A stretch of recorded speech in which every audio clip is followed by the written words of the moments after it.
Hi friends, I'm Arul from drone academy. நம்ம இன்றைக்கி இந்த வீடியோ பதிவில் என்ன பார்க்க போகிறோம் பார்த்தீங்கன்னா, அதாவது டிஎன்பிஎஸ்சி குரூப் 4 ப்ரிப்பரேஷனில் கரண்ட் அஃபேர்ஸ்க்கு நம்ம எப்படி சார் டைம் ஒதுக்கி படிக்கிறது, கரண்ட் அஃபேர்ஸ் வந்து நம்ம எப்படி சார் ப்ரிப்பேர் பண்ணலாம், ஸோ கரண்ட் அஃபேர்ஸ் எந்தளவுக்கு இம்பார்ட்டன்ஸ், ஸோ கரண்ட் அஃபேர்ஸ் நம்ம எப்போ படித்தா நல்லாயிருக்கும், கரண்ட் அஃபேர்ஸ் வந்து எந்தளவுக்கு வந்து ஒரு இடத்த வந்து குரூப் 4ல் பிடிக்கும், அது வந்து எவ்வளோ கேள்விகள் கேட்பாங்க, கேட்டால் நம்ம எப்படி அட்டன் பண்ணுறது, ஸோ இது வந்து நம்ம நியூஸ் பேப்பர் எடுத்து தான் படிக்கணுமா, இல்லை நம்மளாம் வந்து வேறு என்ன வந்து வெப்சைட்டை யூஸ் பண்ணலாமா, இல்லை நம்ம என்ன ஜெராக்ஸ் போட்டு படிக்கலாமா, இல்லை என்ன இன்ஸ்டியூட்டுக்கு வந்து போய் படிக்கலாமா, ஓகே. அதே மாதிரி வந்து யாரோட படித்தா நம்ம வந்து கரண்ட் அஃபேர்ஸ் ஈஸியாக பிக்கப் பண்ணிக்க முடியும், ஓகே. அதேமாதிரி பார்த்தோன்னா கரண்ட் அஃபேர்ஸ் வந்து நான் இப்போத்துலேயே ஸ்டார்ட் பண்ணிட்டோமா, இல்லை எப்போ ஸ்டார்ட் பண்ணால் நல்லாயிருக்கும், இது எல்லாத்துக்கும் டவுட்டு கேட்டீங்க, அது எல்லாத்துக்கும் முன்னான வீடியோ தான் இது கண்டிப்பாக இருக்கும், சரிங்களா. ஸோ ஓகே, இப்போ வந்து பார்த்தோன்னா இது சொல்லத்துக்கு முன்னாடி ஒரு சின்ன ஒரு கதை மட்டும் நான் சொல்கிறேன், ஓகேவா.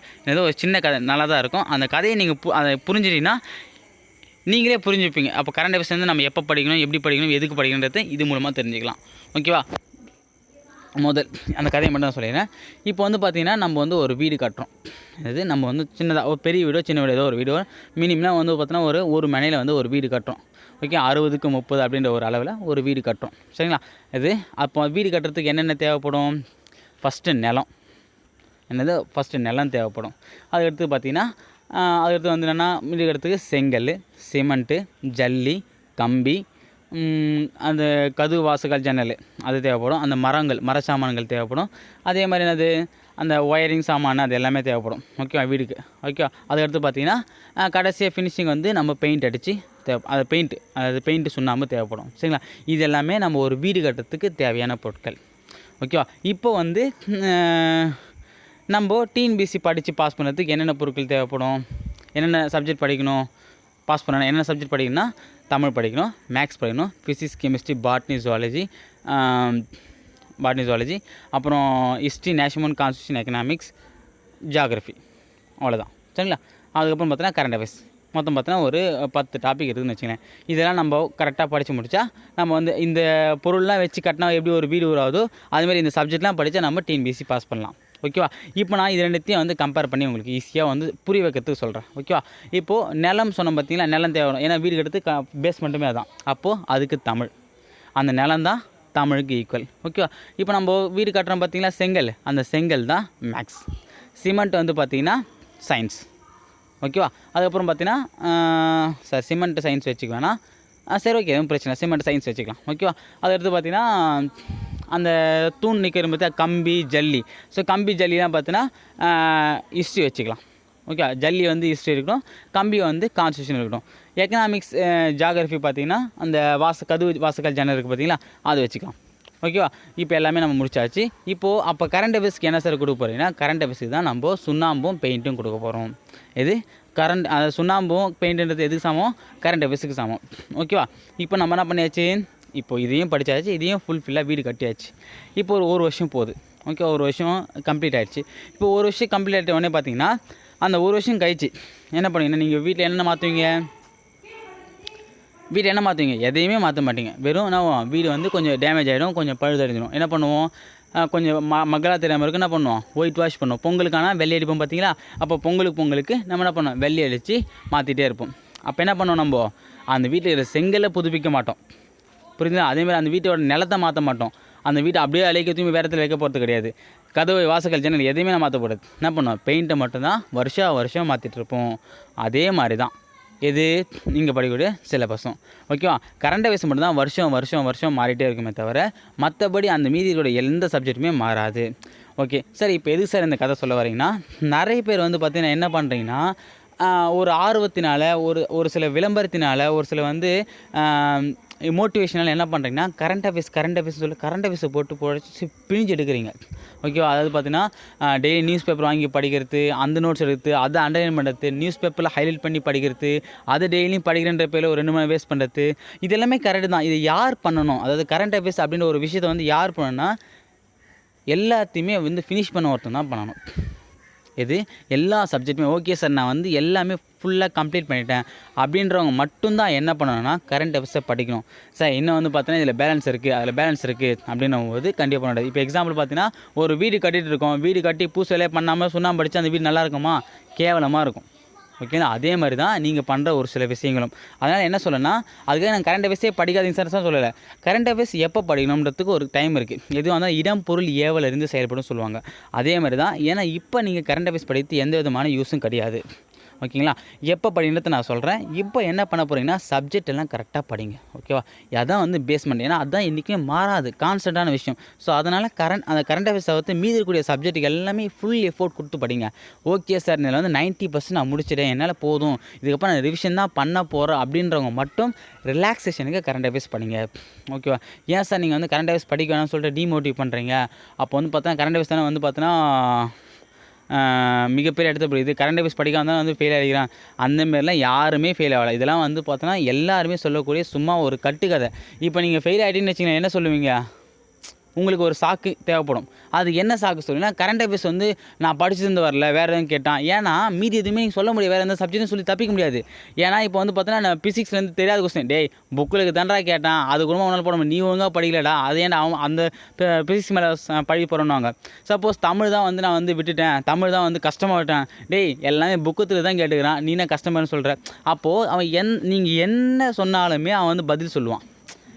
அது நம்மள பழி வந்துடும். ஆனால் கரண்ட் அஃபேர்ஸ் சொல்லிட்டீங்கன்னா ஏன்னு ஆமாண்டா கரண்ட் அஃபேர்ஸ் வந்து பார்த்தா எங்கேருந்து கேட்டுதான். ஏன்னா அவனும் கரண்ட் அஃபேர்ஸ் பார்த்துருக்க மாட்டான். அதனால் பார்த்தா கரண்ட் அஃபேர்ஸ் எங்கேருந்து வேணாலும் கேட்கலாம். அதுக்கு வந்து எந்த விதமான சிலபஸும் கிடையாது.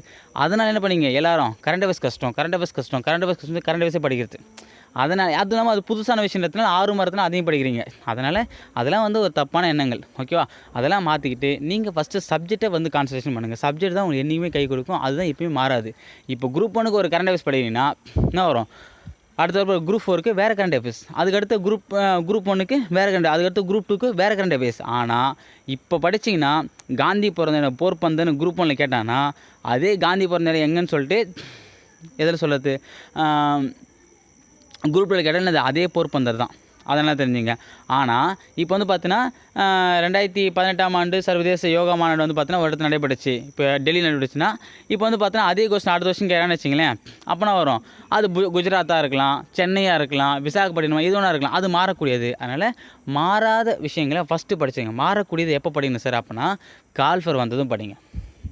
என்னது கால்ஃபர்? அப்போ நான் இப்போ என்ன எதுக்காக கரண்ட் அஃபேர்ஸ் படிக்கணும்னா, குரூப் 1 எக்ஸாம் படிக்கிறவங்க கரண்ட் அஃபேர்ஸ் படிங்க. ஏன்னா அடுத்த மாதம் வரப்போகுது. ஓகே, இது அடுத்த மாதம்னா ஜனவரி மாதம் இருக்குதுன்னா, அப்போ நீங்கள் ஜனவரி மாதம் 2 மாதத்துக்கு முன்னாடி படிங்க. ஓகேவா? எப்படி இருந்தாலும் கால்ஃபர் விடும்போது கண்டிப்பாக 3 மாதம் கிட்டத்தட்ட 100 நாள் டைம் கொடுத்தா சொல்லியிருக்காங்க டிஎன்பிஎஸ்சி. அது இல்லாமல் இது வரைக்கும் எல்லா எக்ஸாமுமே கண்டிப்பாக 100 டேஸ். இப்போ கூட பார்த்தீங்கன்னா அந்த குரூப் 1க்கு வந்து 100 டேஸ் டைம் கொடுத்துருந்தாங்க. ஓகேங்களா? அதனால் 100 டேஸில் கண்டிப்பாக உங்களால் 5 மாதம் கரண்ட் அஃபேர்ஸை படிக்க முடியும். அதனால் அதுக்கு டைம் வேஸ்ட் பண்ணாதீங்க. இப்போ ஃபுல் அண்ட் ஃபுல் வந்து பார்த்தீங்கன்னா சிலபஸுக்கு டைம் கொடுங்க. எது மற்ற அந்த சப்ஜெக்ட்டுக்கு டைம் கொடுங்க. அதனால் இதுதான் வந்து நான் சொல்கிறது தான் இந்த வீடியோவே போட்டது. ஏன்னா நிறைய பேர் கேட்டிருந்தீங்க, அவங்க அறியாமையாக கேட்டுருக்கலாம், இல்லை வந்து ஒரு ஆர்வத்தினால கேட்டுருக்கலாம், இல்லை அவங்களுக்கு தெரியாதனால கேட்டுருக்கலாம். ஓகே, ஏதோ ஒரு விஷயத்தால சொல்லியிருக்கான். ஆனால் நானும் வந்து போய் கரண்ட் அஃபேர்ஸ் படின்னு சொல்லிட்டு எனக்கு சொல்கிறதுக்கு மனசு இல்லை. ஏன்னா நான் ஒரு கால்ஃபர் விட்டுருக்கேன். கரண்ட் அஃபேர்ஸ் மட்டுமே எடுத்து ரொம்ப மக்காகி ஒரு கால்ஃபர் விட்டுருக்கேன். ஓகே, குரூப் 2 எக்ஸாம்லேயே நான் போக வேண்டியது. ஆனால் அப்போ வந்து பார்த்தோன்னா குரூப் 2 வந்து கரண்ட் அஃபேர்ஸ் நிறைய கேட்பாங்க அப்படின்னு சொல்லிட்டு என்னை ஒரு போர் ஏற்றி விட்டு டெய்லியும் உட்காந்து எடுப்பேன். 1 மணி நேரம் கிட்ட கரண்ட் அஃபேர்ஸ்க்கே வந்து வாங்க இந்து பேப்பர், தினமணி 2மே வாங்கி எடுப்பேன். அதாவது அதுக்கப்புறம் வந்து அந்த கடைசி எக்ஸாம் வரும்போது பார்த்தீங்கன்னா ஆர்வத்தில் வந்து பார்த்தீங்கன்னா அந்த டிஎன்பிஎஸ்சி போர்ட்டல் தான் படித்தேன். ஓகேவா? நான் எடுத்த நோட்ஸும் டிஎன்பிஎஸ்சி போர்ட்டலும் வந்து ஓரளவுக்கு சேமாக தான் இருந்துச்சு. நான் வந்து பார்த்தீங்கன்னா 2 கொஸ்டின் தான் எக்ஸ்ட்ரா போட்டேன். அதாவது நான் வந்து நான் 6 மாதம் உட்காந்து ஃபுல்லாக உட்காந்து மற்ற சப்ஜெக்ட் கொடுக்காத இம்பார்ட்டன்ஸை கரண்ட் அஃபேர்ஸ் கொடுத்து மாங்க எழுதுனால எனக்கு வந்த வெளியே வந்து 2 கொஸ்டின். ஆனால் நான் விட்டது 20 கொஸ்டின். அதாவது அந்த 6 மாதம் நான் வந்து கரண்ட் அஃபேர்ஸ் கொடுத்த எஃபோர்ட்டை சப்ஜெக்ட் கொடுத்தேன்னா 30 கொஸ்டின் எடுத்து நான் எப்போயே வேலைக்கு போயிருப்பேன். அதனால் வந்து பார்த்தீங்கன்னா ஒரு கால்ஃபர் விட்டுருக்கேன். அதனால தான் சொல்கிறேன், கரண்ட் அஃபேர்ஸ் கொடுத்ததுக்கு முன்னாடி சப்ஜெக்ட் கொடுங்க. அப்போ கரண்ட் அஃபேர்ஸே படிக்கூடாது சொன்னால் படிக்கலாம். நான் சொல்லக்கூடிய விஷயம் என்னென்னா, சிலபஸ்லாம் முடிச்சவங்க கரண்ட் அஃபேர்ஸ் படிக்கலாம். ஓகேவா? சரி, ஓகே, அதை நீங்கள் ஃபாலோ பண்ணிங்க. அப்போ கரண்ட் அஃபேர்ஸ் வந்து எப்படி சார் ஃபாலோ பண்ணுறது அப்படின்னு கேட்டிங்கன்னா, 4 மாதம் கரண்ட் அஃபேர்ஸ் கால்ஃபர் விட்டோடனே படிங்க போதும். சரிங்களா? ஏன்னா அப்போ தான் வந்து இதான் தெரியும். அதாவது இப்போ ஜனவரி மாதம் எக்ஸாம் பார்த்தா என்ன பண்ணுவோம், உங்களுக்கு கான்ஸ்டண்ட்டாக ஜூலை மாதம் வந்து படிக்கலான்ற ஒரு கான்ஸ்டன்ட் வரும். இப்போ எப்போ கால்ஃபர்னே தெரியாமல் நீங்கள் எந்த மாதம் கரண்ட் அஃபேர்ஸ் படிப்பீங்க? அதனால் கால்ஃபர் வரைக்கும் வெயிட் பண்ணுங்கள். அது வரைக்கும் சிலபஸை பாருங்கள். சிலபஸ் முடிச்சிங்களா கரண்ட் அஃபேர்ஸ் பாருங்கள், முடிஞ்சு போச்சு, அவ்வளோதான். சரியா? ஓகே. அப்புறம் பார்த்தீங்கன்னா எப்போது படிக்கலாம் முடிச்சுன்னா அடுத்து யாருன்னு படிக்கலாம். இதான் ரொம்ப முக்கியமான விஷயம். ஸோ கரண்ட் அஃபேர்ஸ் பொறுத்த வரைக்கும் பார்த்தீங்கன்னா இது வந்து ஒரு ஜாலியான ஒரு கதை பேசுகிற மாதிரி தான். இப்போ நம்ம ஊர் ஆயாங்கலாம் கதை பேசிகிட்டு இருப்பாங்களே, ஏய் பாத்தியாடி எங்கள் வீட்டில் பார்த்தோன்னா பக்கத்தில் வந்து பார்த்தோன்னா ஒரு பொண்ணு ஓடி போச்சு, அந்த பொண்ணு வந்து எப்போயோ ஓடி போன்னு எனக்கு தெரியும். அப்போ என்னென்னா அந்த விஷயம் வந்து ஒரு ரிலாக்ஸான விஷயம், ஒரு நியூஸ் மாதிரி மாறி போகுது. ஓகே. இப்போ நீங்கள் பேப்பர் படிக்கிற விஷயம் நம்ம மைண்டில் நிற்குது. ஆனால் சப்ஜெக்ட் வந்து நம்ம மைண்டில் நிற்கல. ஏன் நிற்கல? பேப்பரை வந்து ஒரு ரிலாக்ஸாக படிக்கணும். நம்ம ரிலாக்ஸ்க்காக படிக்கணும், ரிலாக்ஸாக படிக்கணும். அதனால தான் நம்ம பேப்பரில் படிக்கிற ஒரு விஷயம் ஞாபகம் இருக்குது. நம்ம வந்து பார்த்தீங்கன்னா நோட்ஸில் படிக்கிற விஷயம் அது வந்து பார்த்தீங்கன்னா ஐயோ இது எக்ஸாமுக்கு வரும் அந்த வரும் அப்படின்னு படிக்கிறது ஞாபகம் இருக்க மாட்டேங்குது. அதனால் என்ன பண்ணுறீங்கன்னா ஒரு ஃப்ரெண்டோட, அதாவது டிஎன்பிஎஸ்சி படிக்கிற உங்கள் ஃப்ரெண்டோட, ஓகேவா, அவன் ஒரே ஒரு ஃப்ரெண்டு, அதுக்குன்னு கூட்டம் கூடக்கூடாது. ஓகேவா. ஏன் நம்மளும் கூட்டம் ஒன்று என்ன பண்ணுவான், அப்படியே அங்கேருந்து ஆரம்பித்து எங்கெங்கேயோ முடிப்போம். அது பார்த்தீங்கன்னா ட்ரம்ப்பில் ஆரம்பிப்போம். ட்ரம்ப் வந்து பார்த்தீங்கன்னா இப்போ வந்து எலெக்ஷன் நடந்துகிட்ருக்கு, ட்ரம்ப்பா மெயினாக யார் ஜெயிப்பாங்க அப்படின்னு சொல்லிட்டு ஆரம்பித்து கடைசியில் எங்கே முடிப்போம்னா எப்படி செம்பருத்தி சீரியலில் போய் முடிப்போம். அதனால் என்ன பண்ணுவோம், செம்பருத்தி சீரியலில் வந்து ஐபிஎல்லையே முடிப்போம். அதுதான் பொண்ணுங்களாக இருந்தால் செம்பருத்தி சீரியலில் முடிப்பீங்க, பசங்களாக இருந்தால் என்ன பண்ணுவாங்க ஐபிஎல் மேட்ச்சில் முடிப்பாங்க. இதான் வந்து கும்பலாக இருந்தால். ஆனால் 2 பேர் இருந்தால் என்ன பண்ணுவாங்க, ஐயோ இவன் இந்த கேள்விக்கு பதில் சொல்கிறானே, அவன் அந்த கேள்விக்கு பதில் சொல்கிறானே, நம்ம இதுக்கு சொல்லலாம் அதுக்கு சொல்லலாம் சொல்லி ஒரு போட்டி போட்டு 2 பேர் மட்டும் இருக்கும்போது ஈஸியாக அந்த போட்டியும் இருக்கும், ஒரு ஆர்வமும் இருக்கும், நீங்கள் படிக்கிற எண்ணமும் வரும். அதனால் உங்களோட ஒரு ஃப்ரெண்டை மட்டும் சேர்த்துக்கிட்டு கரண்ட் அஃபேர்ஸ் வந்து எக்ஸாம் கால் ஃபர் வரும்போது ஒரு 2 நாள், ஒரு 3 வாரம் டைம் எடுத்து ஒரு மாதம், அடுத்த மாதம் எக்ஸாம்னா இந்த மாதம் உட்காந்து நல்லா படிங்க. டெய்லியும் வந்து ஒரு 2 ஹவர்ஸ் டிஸ்கஸ் பண்ணாலே போதும், கரண்ட் அஃபேர்ஸ் ஈஸியாக முடிச்சிடலாம். இதை ஒரு பெரிய விஷயமாக எடுத்துலாம் படிக்காதீங்க, தயவு செஞ்சு வேஸ்ட். அதனால தான் நான் வந்து என்னுடைய யூடியூப் சேனல் கூட பார்த்தீங்கன்னா கரண்ட் அஃபேர்ஸ்க்கு வந்து இம்பார்ட்டன்ஸ் நான் கொடுத்து நடத்தவே மாட்டேன். அதுக்கு ரீசன் என்னென்னு பார்த்தீங்கன்னா அது வந்து சப்ஜெக்ட் கிடையாது. கரண்ட் அஃபேர்ஸ் யாருன்னா படிக்கலாம், அது வந்து சொல்லணும் டீச் பண்ணணும்னு அவசியமே கிடையாது. இது வந்து ஒரு நியூஸு. ஓகே. ஒரு நியூஸை நீங்கள் போயிட்டு வந்து நடத்தணும், டீச் பண்ணணும், புரிஞ்சுன்றது ஆகாத காரியம். ஜாலியாக நீங்களே படிச்சிருவாங்க. எதையுமே நீங்கள் வந்து ஒரு பெருமையாக உங்களையே நீங்கள் பெருமைப்படுத்தும் போது தான் அது வந்து பெரிய விஷயமாகும். நம்ம எல்லாருமே ஒரு டிகிரி ஸ்டூடெண்ட், ஒரு மெச்சூரான படித்தவங்க தான், படிக்காதவங்க இல்லை. ஓகே. அதனால் கொஞ்சம் பார்த்து நீங்கள் வந்து எதுக்கு இம்பார்ட்டன்ட் கொடுத்தா ஃபஸ்ட்டு புரிஞ்சுங்க. யார் சொன்னாலுமே எல்லாருடைய சஜஷனை வந்து எடுத்துங்க. ஆனால் யார் சொல்லத்துமே நீங்கள் சொல்யூஷனாக மாற்றிக்காதீங்க. சஜஷனை எடுத்துக்கிட்டு அதை நீங்கள் உங்களுக்கு எதோ சொல்யூஷனாக மாற்றிங்க. சரிங்களா? ஓகே. இந்த விஷயத்தை ஷேர் பண்ண தான் இந்த ஒரு வீடியோ பதிவு. ஸோ இது மூலிமா உங்களுக்கு கண்டிப்பாக தெரிஞ்சிருக்கும் கரண்ட் அஃபேர்ஸ் எதுக்கு படிக்கணும், எப்போ படிக்கணும், எப்படி படிக்கணும். ஸோ அதே மாதிரி பார்த்தீங்கன்னா எப்படி படிக்கணும் அதுக்குண்டான வீடியோ லிங்க்கை வந்து டிஸ்கிரிப்ஷன் தரேன், அதை ஒரு பாருங்கள். அந்த மெத்தட் படி நீங்கள் கரண்ட் அஃபேர்ஸ் படித்தா போதும். அதில் தான் கேள்விகள் கேட்பாங்க. ஓகே ஃப்ரெண்ட்ஸ், இந்த வீடியோ பிடிச்சிருந்தா லைக் பண்ணுங்கள், கமெண்ட் பண்ணுங்கள், ஷேர் பண்ணுங்கள். தேங்க்யூ.